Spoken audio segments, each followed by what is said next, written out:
trophy that the winner of the FIFA World Cup wins. Only the FIFA president, presidents of countries, and then those who win can touch it, because it's for winners only. And since you are a winner, of course, you can as well touch it. It's pretty heavy. Yeah. It's the winner trophy. The last one who lifted that is Lionel Messi of Argentina. And here it is in the Oval Office in the White House. Can I keep it? For you. Well, you can keep it until the World Cup. We're not giving it back. That's serious. It fits well. It goes very well on the wall right over there. Yeah. We'll put it right below the angels. It fits well here, I think. That's beautiful, yeah. You can keep it until we have to give it to the next winner. That's fine. That's a beautiful piece of gold, I will say. That's beautiful. Yeah.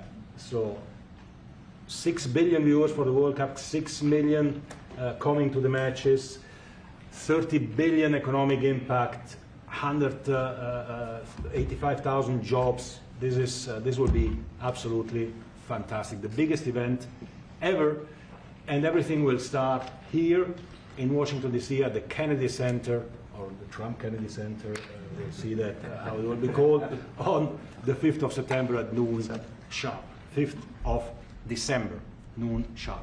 Then, if I may... Will they be doing most of the draws, all of the draws at the Kennedy? Well, how are you going to do that? Yes, exactly? We'll do that at the Kennedy Center. We'll do all the other meetings around it with the coaches, with the broadcasters, with the sponsors, everything at the Kennedy Center.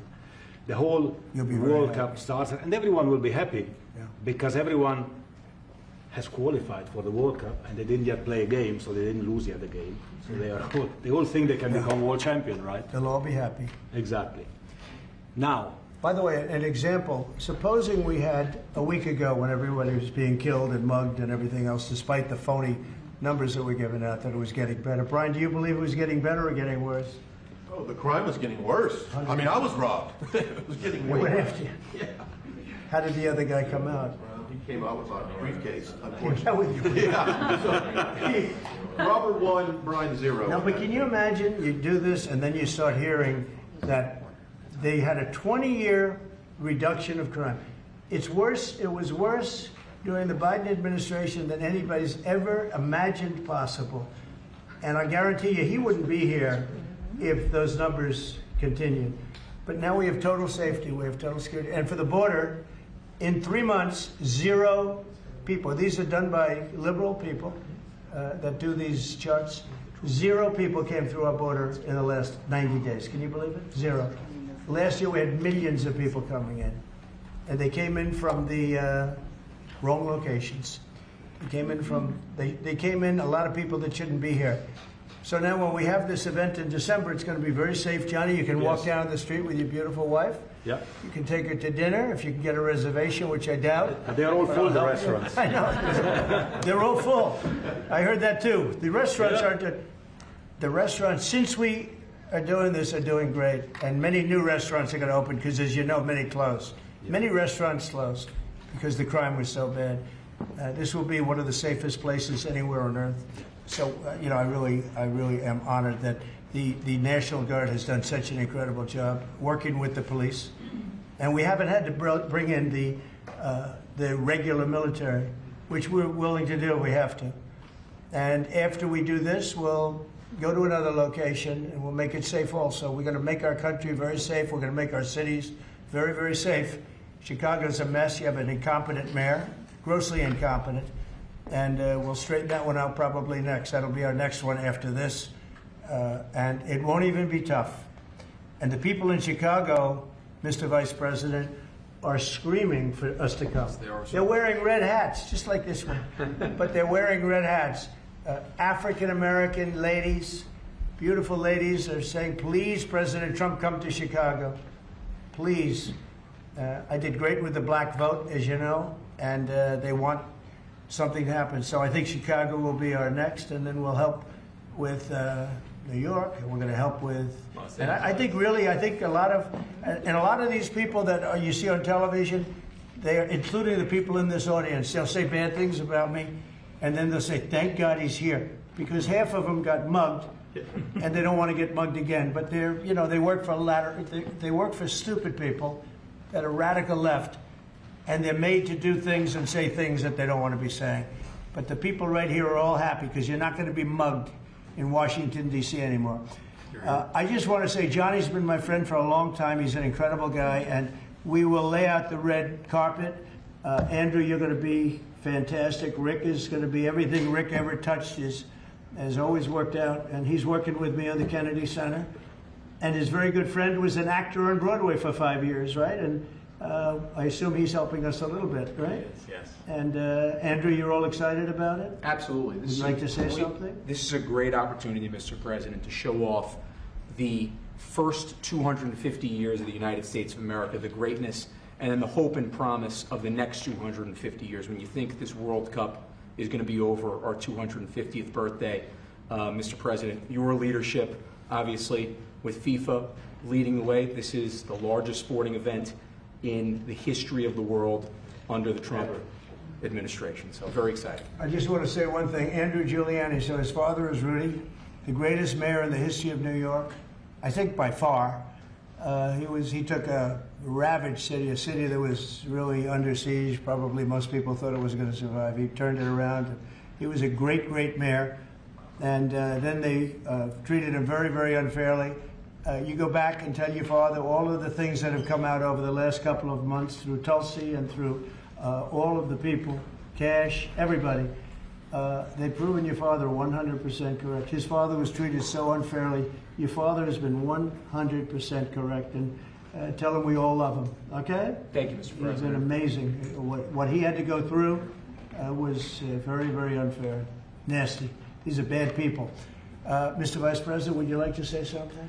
Well, sure, Mr. President. Thank you, and thanks to Johnny for being here. We're very thrilled about the World Cup. Just to echo something the President said about crime in Washington, D.C., this is the national capital of the greatest nation in the world, and we had murder rates just a few weeks ago that rivaled some of the worst third world cities anywhere, even in very, very poor regions of the world. Why did we accept that? Why did we allow it to happen? We allowed it to happen because we had broken leadership in Washington, D.C., and unfortunately sitting behind the Resolute desk. What we have shown in just under 2 weeks of taking law enforcement seriously is that the American people can have their streets back if their leadership is willing to put in the time and the resources. Mr. President, you've shown in Washington, D.C. that we can have safe streets again. We've just got to have the political willpower to focus on the bad guys and to give the American people back their communities. We are focused on doing that thanks to the President's leadership. Thank you. And that's a really very small percentage. It's 2%, 3%, but that 2% and 3% wreaks just havoc throughout a community. People are petrified, and I notice a couple of the women in the back are shaking their head, yes, yes, yes.